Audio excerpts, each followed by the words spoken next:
सो right बेटा।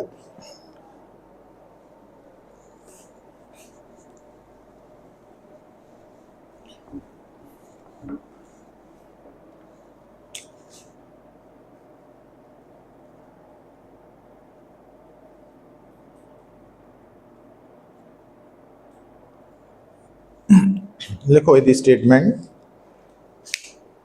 it states that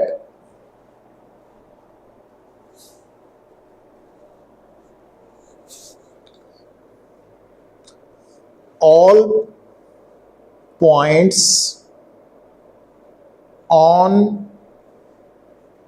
a given wavefront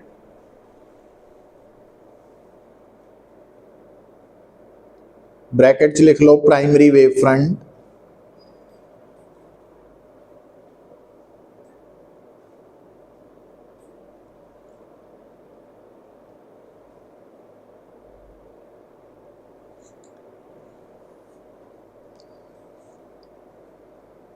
act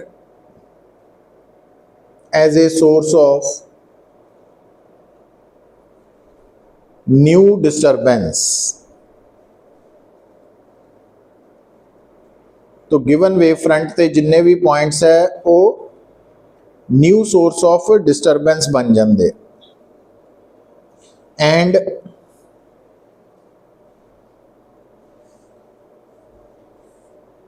disturbance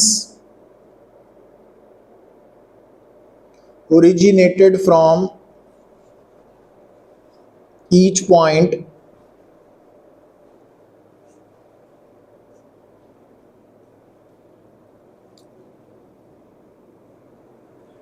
spreads out in all directions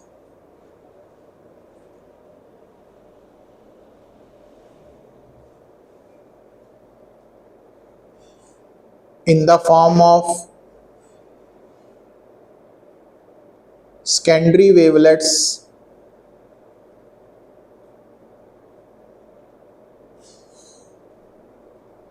with the speed of light। तो आ देखो पुत, मान लो जे आप कहिए कि लाइट किसने पैदा की थी या कित्थों आई। लाइट है कि है काइंड ऑफ डिस्टरबेंस है। तो सपोज करो लाइट इथों पैदा हुई, तो एक एस की हो गया सोर्स ऑफ लाइट और यदि शक्ल कितना दी है पॉइंट वर्गी, तो ये पॉइंट सोर्स ऑफ लाइट। ठीक होगी गल। हुन अगर चारों पासे मीडियम होमोजीनियस है तो लाइट ने चारों पासे अगे बढ़ना वा। हुन अगर मैनू कोई कहे कि इस medium they which speed of light है सी और आफ्टर टाइम टी, मतलब जो लाइट पैदा हुई उदों टाइम सी 0, तो आफ्टर टाइम टी ये लाइट कित्थे तक पहुंच जाएगी। तो असी ड्रॉ कर सकते हैं कितना कि एस नू मन के सेंटर ते सी टी, क्योंकि सी का मतलब है distance covered by light in 1 second, तो टी टाइम कितना डिस्टेंस कवर करो सी टी, तो सी टी दूर तक चल जाएगी, है ना। मतलब एस नू मन के सेंटर, सी टी नू मन के रेडियस। अगर असी ये आले दुआले सफियर ड्रॉ करिए तो इहदा मतलब आफ्टर टाइम टी डिस्टरबेंस इत्थे तक पहुंच चुकी है। इधर भी है, इधर भी, बट आप इस साइड वाल निगाह रखी। और एट टाइम टी ये जो डार्क लाइन मैं की है ये की है फेज, जिहड़ा लेटेस्ट फेज है भी इत्थे तक लाइट पहुंच चुकी है। तो इसनू असी कह देंगे प्राइमरी वेव फ्रंट, है ना। लेटेस्ट जो वेव फ्रंट है तो वो प्राइमरी वेव फ्रंट। हुण इस तो अगे लाइट कित्थे पहुंचेगी, की करेगी, उसनू समझाने का तरीका की है। तो स्टार्ट असी एस तो कर सकते हैं, है ना, पर जे मान लो सानू एस बारे कुछ पता ही ना होए, असी सिर्फ इत्थों शुरू करना काम। हुण अगली लाइट या अगला वेव फ्रंट कित्थे होएगा, की करिए? मान लो असी आ जिहड़ा वेव फ्रंट ड्रॉ किया, ये सोर्स तो कितनी देर बाद जिहड़ी लाइट है वह वेव फ्रंट ड्रॉ किया, टी बाद। तो मान लो दूसरा वेव फ्रंट असी इन्ने टाइम बाद करना चाहते हैं, तो की करांगे? एस नू मान के सेंटर ते कितना रेडियस लेना, c into t plus delta t, radius लैके स्फीयर ड्रॉ कर देंगे। पर वो तां करांगे जे सानू पता भी स्टार्ट कित्थों होया। जे सानू पता ही ये बारे है फिर की करिए? तो फिर हाइगन कहता कोई गल नहीं, जितों भी पता उत्थों शुरू हो सकता काम। तो कहता तुसी की करो, इस वेव फ्रंट के उपर पॉइंट्स मार्क कर लो, कर ले जिन्ने मर्जी करो, थोड़ी मर्जी। कहता हुण मान लो तुसी ये दसना चाहते हैं कि जिहड़ा सैकेंडरी वेव फ्रंट है वो किहड़े टाइम का दसना चाहते हैं, आह इस टाइम का। ਇਹਦਾ मतलब आ किहड़े टाइम का वेव फ्रंट है, टी। तो सैकेंडरी किहड़े टाइम का, ਇਹਦਾ मतलब प्राइमरी तो सैकेंडरी तक का कितना टाइम लगा। इट मीनस इस पॉइंट तो जिहड़ी डिस्टरबेंस निकलेगी वो डेल्टा टी टाइम च कितना डिस्टेंस कवर करू,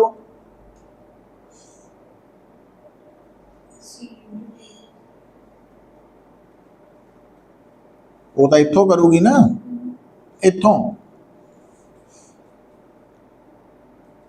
ये जिहड़ा पॉइंट है ये किस टाइम का वा, तो ये तो निकली डिस्टरबेंस अगला वेव फ्रंट किहड़े टाइम का बनाना,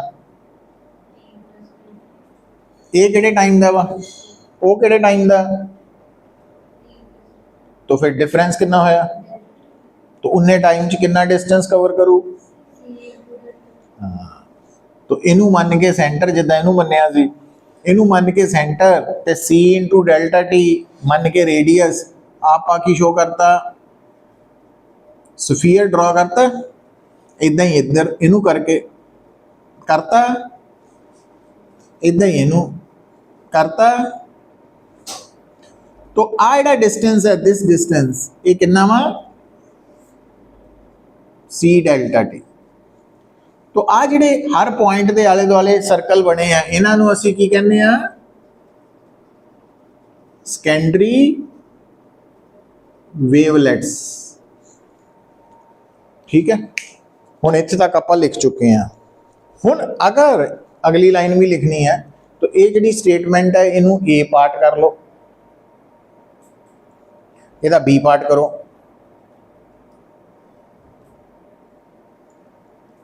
तो हुण की करो, ये जिहड़े स्फीयर्स बन चुके हैं ना जिन्होंने सैकेंडरी वेवलेट्स कहने हैं, इन्हों असी हुण देखण नूं तुहाडे सामने लाल रंग की लाइन है पुत, बट एक्चुअली ये पता की है, लाल रंग की लाइन नहीं है, ये सरफेस है। क्योंकि वेव फ्रंट की है सरफेस, एनवेल्प। तो ये जिहड़े लाल रंग का एनवेल्प है ये सैकेंडरी वेवलेट्स नूं की कर रहा, फॉरवर्ड डायरैक्शन च टच कर रहा, अगले पासे। वो अगले पासे क्यों बनाया, पिछले क्यों नहीं, क्योंकि लाइट ने हमेशा अगे नहीं जाना। और ये हर सैकेंडरी वेवलेट नूं कितना टच कर रहा, टेंजेंशियली, है ना। तो इस नूं असीं कहने आ secondary wave front at time, और ये प्राइमरी वेव फ्रंट है एट टाइम टी। समझ आया? तो पहला डायग्राम बना लो, फिर मैं लिखा देना बी पॉइंट।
ठीक है बुद्ध, बन गई diagram.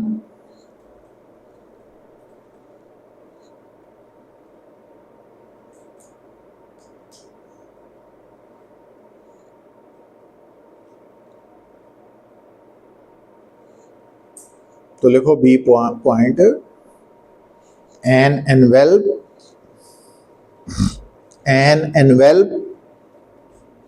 which touches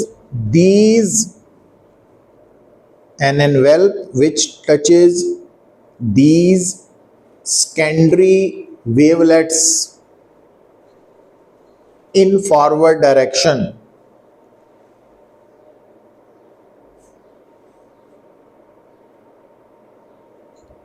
will represent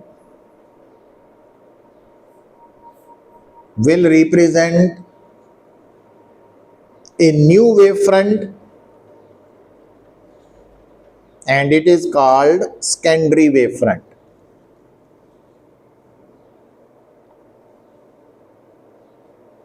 Secondary wavefront. तो ये है ऑल अबाउट हाइगन्स प्रिंसिपल। तो ये ड्रॉ कर लो, सारा लिख लो।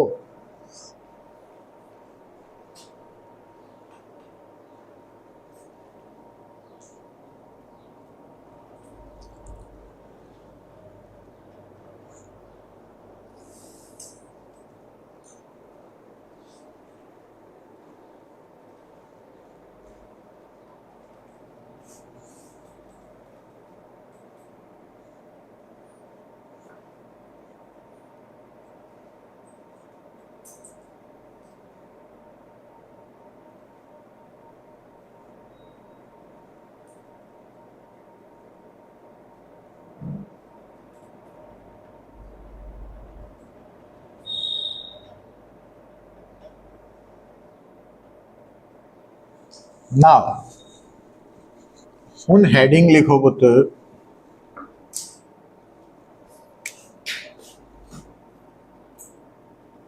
लॉज ऑफ रिफ्लेक्शन प्रूव करने हैं बाय यूजिंग हाइगन्स प्रिंसिपल।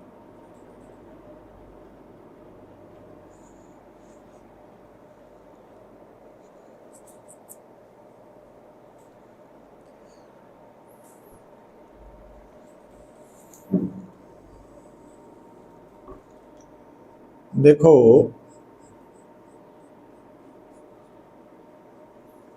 तो ये आपा एक मिरर शो करता है ना,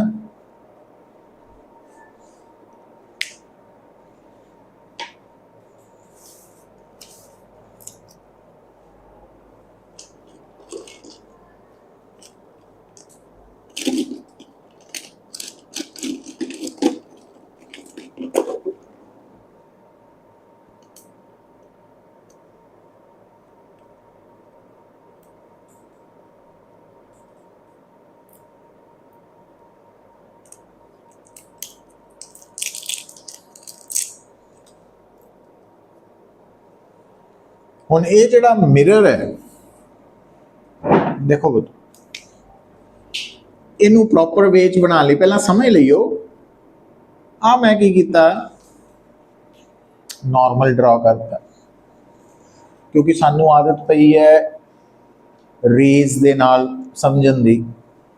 हाइगन्स प्रिंसिपल का संबंध है वेव फ्रंट्स नाल, वो आपां उहदे नाल जोड़ दांगे, क्योंकि कल आपां पढ़ चुके हैं कि wave front ray of light they perpendicular हुंदा या ray of light wave front they perpendicular. तो आ मैं ड्रॉ करन लगा पुत इंसीडेंट रे, तो आ आई बन गया और आ है एंगल ऑफ रिफ्लेक्शन, दोनों बराबर ही है। हुन मैं की करना, हुन मैनू इदा ड्रॉ करना पैना,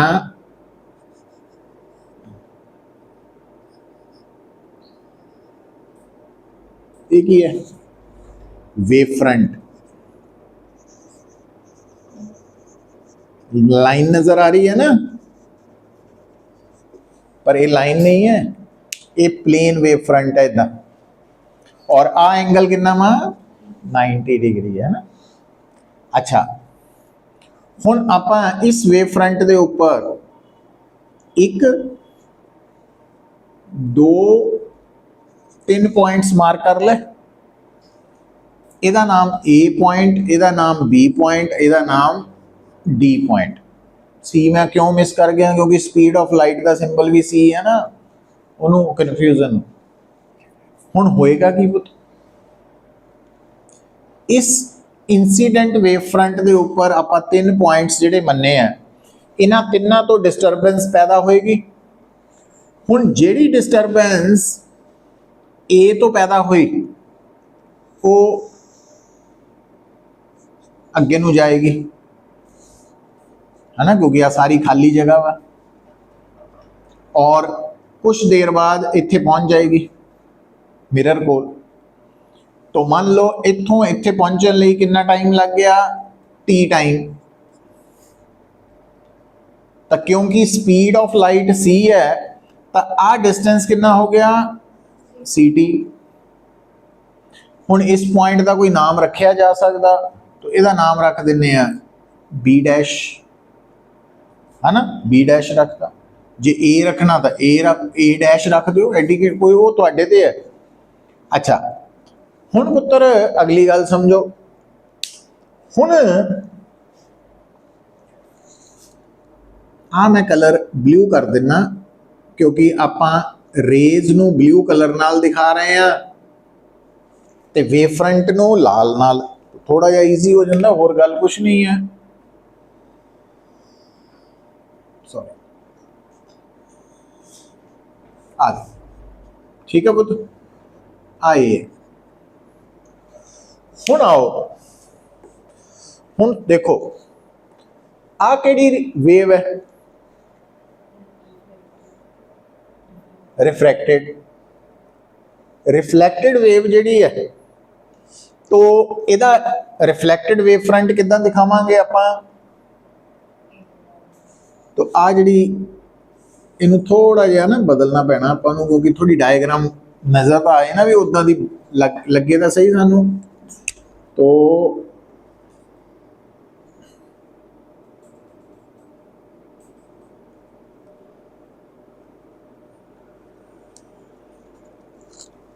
ठीक है हुण बेटा आ ही परपेंडिकुलर बन गया ना, इदा बनना नहीं चाहिए सी, क्योंकि ये ना यही गड़बड़ होंगी डायग्राम बना। चलो ए आ पुता मिरर ध्यान ताई क्या ही वेट कर लियो, फिर थोड़ा आइडिया हो जाता। दिस इज मिरर, आ है नॉर्मल, आ इंसिडेंट रे,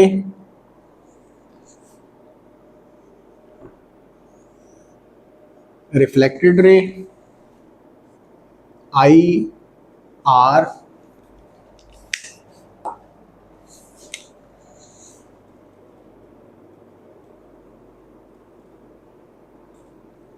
तो आ हो गया इंसिडेंट वेव फ्रंट, आ ए पॉइंट है, आ बी पॉइंट है, और इनू मैं डी पॉइंट कहता। तो जेडी डिस्टरबेंस ए तो चलेगी, मान लो वो ए डैश पे पहुंचेगी टी टाइम बाद, तो जिस करके आ डिस्टेंस सी टी हो गया। हुण एक गल होर ध्यान दियो, तो क्योंकि आ लाइन इस दे परपेंडिकुलर है और आ लाइन इस दे परपेंडिकुलर एंगल है, इस करके आ जो एंगल है सेम एंगल ना होना, समझ गए। अच्छा हुण आ रिफ्लैक्टेड रे है तो ये परपेंडिकुलर कितना बनेगा, इदा ही बनेगा,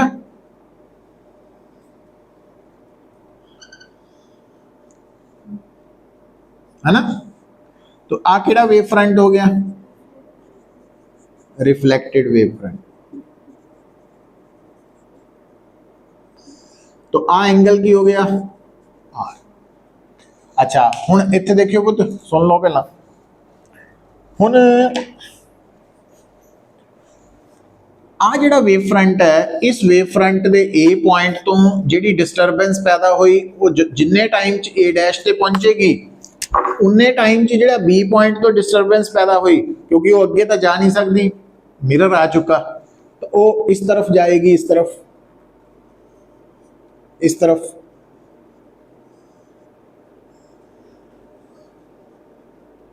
तो वो इत्थे पहुंचेगी, तो आ डिस्टेंस की होएगा, ये भी सी टी होएगा ना, क्योंकि जिन्ने टाइम च डिस्टरबेंस पहुंची है उन्ने टाइम च सेम ए पहुंची। ठीक होगी गल। ਇਹਦਾ मतलब ए तो ए डैश पहुंचने लिए कितना टाइम लगा, बी तो बी डैश, ਇਹਦਾ मतलब डी तो जो डिस्टरबेंस आई वो पहला ओ ते पहुंच के फिर ये टाइम कितना लगना चाहिए, टी लगना चाहिए वा, क्योंकि एक वेव फ्रंट तो निकली हुई डिस्टरबेंस अलग अलग पॉइंट्स तो दूसरे वेव फ्रंट के हर पॉइंट पे सेम टाइम बाद पहुंचती है। चलो हम इनू प्रूव करके देखिए। मान लो आ डिस्टरबेंस जी डी तो ओ तक की डिस्टरबेंस है, किन्ने टाइम च पहुंची, और ओ तो T1 प्लस T2 कितना होना चाहिए, टी होना चाहिए, प्रूव करन लगे आप है ना। तो ये लिए की करना, तुसी इधर देखियो, तो इस तरफ तो थानू ट्रायंगल BDO नजर आ रही है, तो ट्रायंगल BAA डैश नजर आ रही है, दो ये सिमिलर है। सिमिलर होने करके साइड्स दी रेशो, आ साइड और आ साइड दी रेशो, ते आ साइड ते आ साइड दी रेशो इक्वल है। हुण DO A dash, A dash कितनी है, CT, BO over BA dash, तो DO over C is equal to BO over, इधर हो गया नंबर 1। हुण इधरों देख रहे सी, हुण इधरों देखो, इधरों आ triangle A dash D dash O ते triangle A dash B dash B are similar. तो आ साइड्स दी ratio OD dash over BB dash is equal to,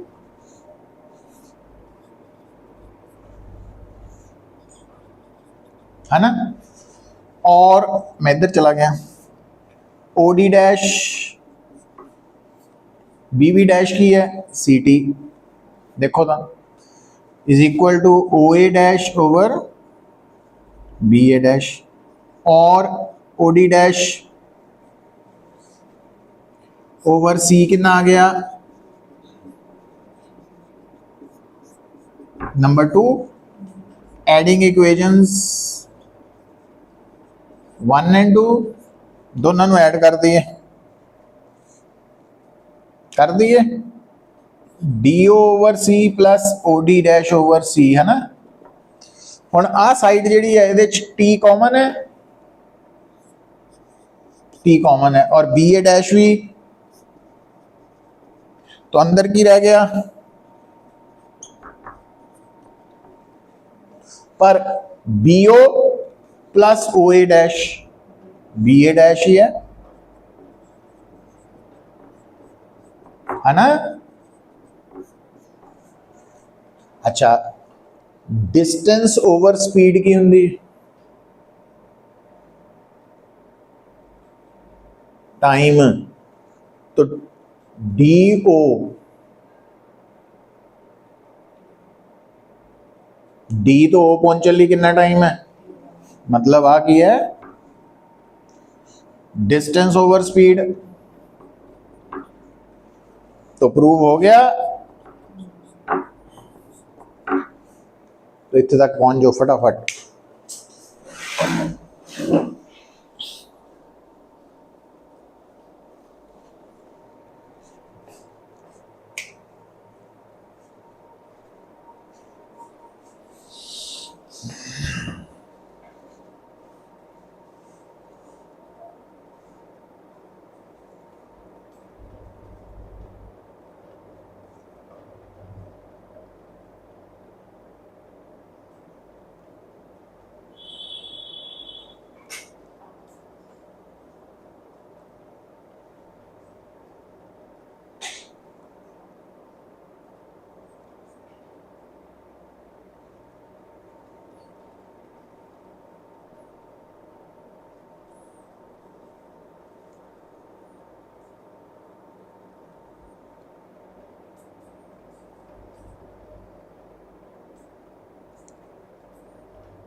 तो from above discussion it is clear that from above discussion it is clear that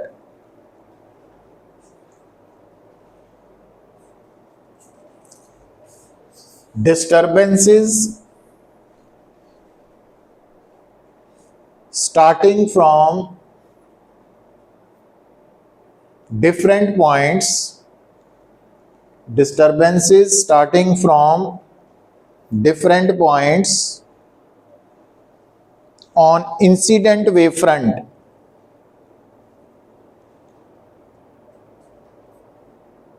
bracket च लिख लो primary wave front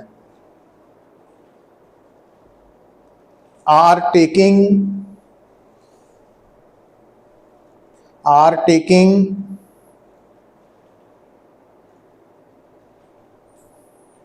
same time to reach the reflected wavefront.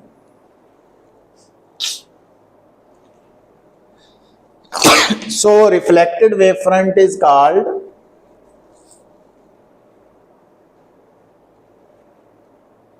secondary wavefront. Secondary wavefront. तो एक तो ये prove करता, तो ये पोर्शन एग्जाम च डिस्कस कर भी सकते हैं, नहीं भी कर सकते, है ना। बट अगला पोर्शन देखो हुण जिहड़ा मेन है, हुण तुहानूं नज़र आनी चाहिए इहदे च ट्राइंगल बी ए डैश ते triangle A dash B are congruent. Congruent triangle क्यों है? बिकॉज उसका एक कारण है कि एक तो दोनों ट्राइंगल की जिहड़ी साइड है ना B A dash is a common side, दूसरा आ जिहड़ी साइड है ए डैश ते बी डैश, क्योंकि ये दोनों सी टी के बराबर है ता इक्वल है, और तीसरा आ एंगल्स भी 90 डिग्री है।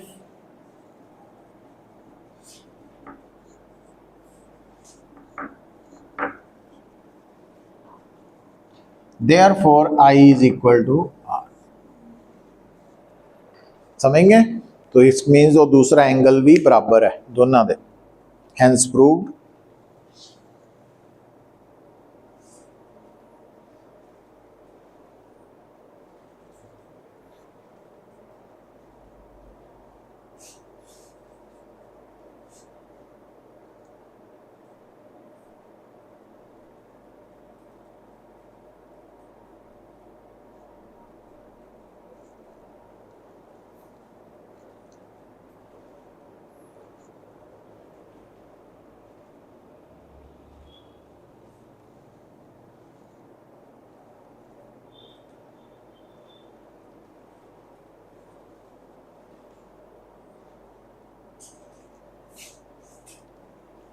क्लियर?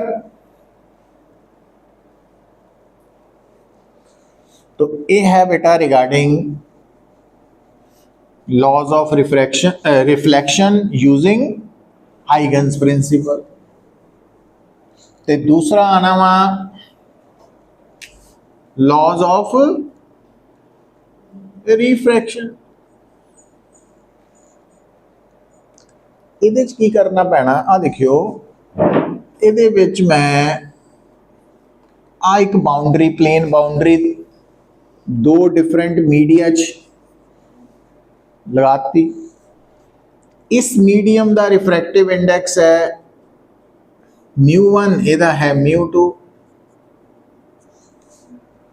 इहदा मतलब इस मीडियम च स्पीड ऑफ लाइट की है c नहीं v1 और इहदे च v2 है, ध्यान रखना है।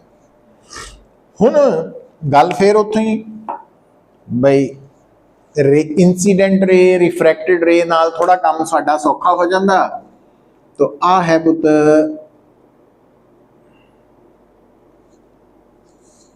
नॉर्मल शो करता, तो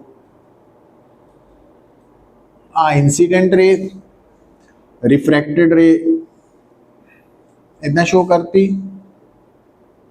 आई एंड आर बना ले। पर मेन तो वेव फ्रंट है, ये तो साडी हेल्प करन लई सी। तो वेव फ्रंट इदा आना ना परपेंडिकुलर होना चाहिए सरफेस, तो आ 90 डिग्री लगना चाहिए है ना। तो ये केड़ा इंसीडेंट वेव फ्रंट और आ आई एंगल के बराबर हो गया। तो ये ऊपर वही 3 पॉइंट्स ए बी डी है ना, और इहदा कहता नाम ओ। हुण गल सुनियो पुत, जेड़ी रे या जेड़ी डिस्टरबेंस ए तो चलेगी वो मीडियम 1 च ही रहेगी ना, हाले कब तक 1 च रहेगी? इत्थे तक, ए डैश तक। तो मान लो इसनू ए तो ए डैश तक आने लई कितना टाइम लग गया? T time. पर हुण ये किहड़ी स्पीड नाल आई? सी नाल नहीं आई। तो इट मीनस आ हो गया v1t। ठीक है। अच्छा हुण मैं की करदा, पहला रिफ्रैक्टेड वेव फ्रंट भी बना लेना। किदां? हुण आ मैनू पॉइंट पता लग चुका, तो मैं हुण इत्थों एक वेव फ्रंट इदां बनाना भी इसते की होए, परपेंडिकुलर लाइन होए ना, ये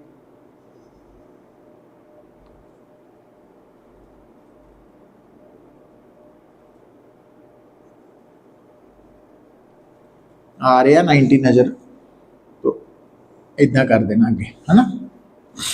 तो जिन्ने टाइम च टी टाइम च डिस्टरबेंस ए तो ए डैश पहुंची, उन्ने टाइम च डिस्टरबेंस बी तो कितने पहुंचेगी?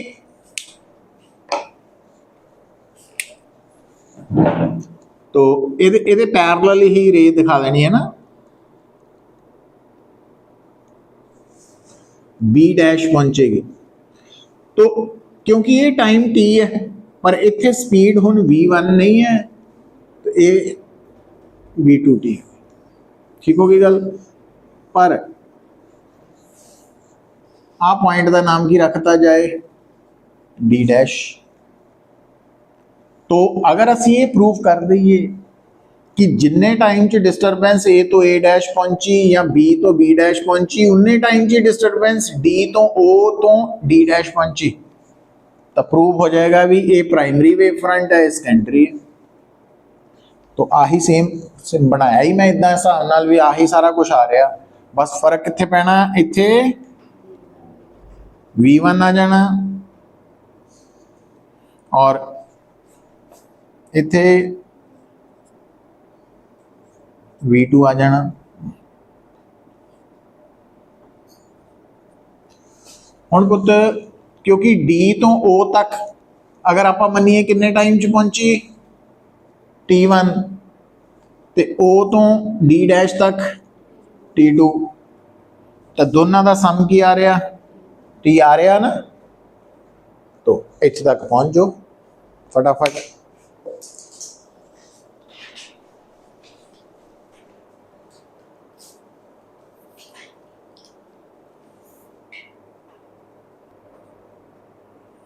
तो लिखो फिर, from above discussion it is clear that the disturbances starting from different parts of incident wave front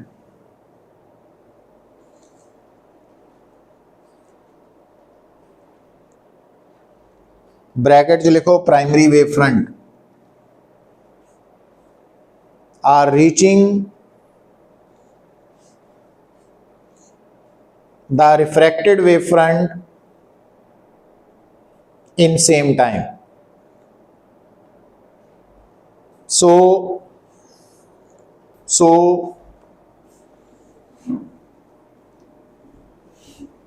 refracted wave front is called secondary wave front.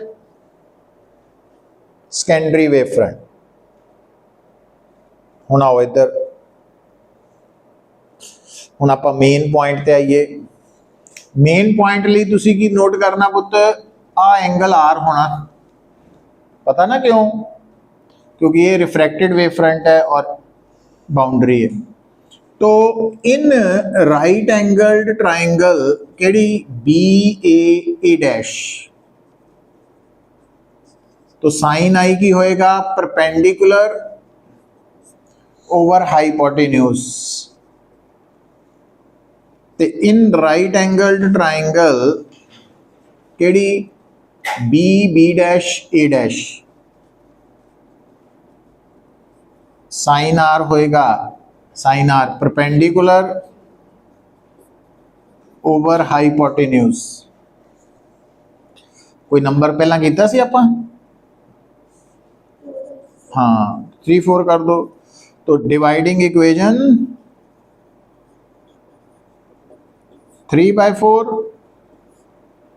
तो sine I by sine R की बन गया पुत V1 ओवर V2 बन जाना ना, ये Snell's law आया इन टर्म्स ऑफ वेलोसिटीज। सानू आदत नहीं है दी है ना, इस करके ਅਸੀਂ ਇਹਨੂੰ ਰਿਫਰੈਕਟਿਵ ਇੰਡੈਕਸ ਦੀ ਫਾਰਮ 'ਚ ਇਦਾਂ ਲਿਖ ਸਕਦੇ ਹਾਂ। ਦੇਖੋ तो ਇਹਨੂੰ ਇਦਾਂ ਲਿਖ ਸਕਦੇ ਹਾਂ 1 ਓਵਰ V2 1 ਓਵਰ V1 ਉਹੀ ਚੀਜ਼ ਹੀ ਹੈ। ਮੈਂ ਥੋੜਾ ਇਹਨੂੰ ਇਦਾਂ ਲਿਖ ਸਕਦੇ ਇੱਕੋ ਚੀਜ਼ ਉਹੀ, तो ਇਹਨੂੰ ਇਦਾਂ ਲਿਖ ਸਕਦੇ ਹਾਂ μ2 ओवर इज इक्वल टू μ2 1 है ना। हेंस प्रूव्ड, स्नेल्स लॉ हो गया प्रूव। सो ये है ऑल अबाउट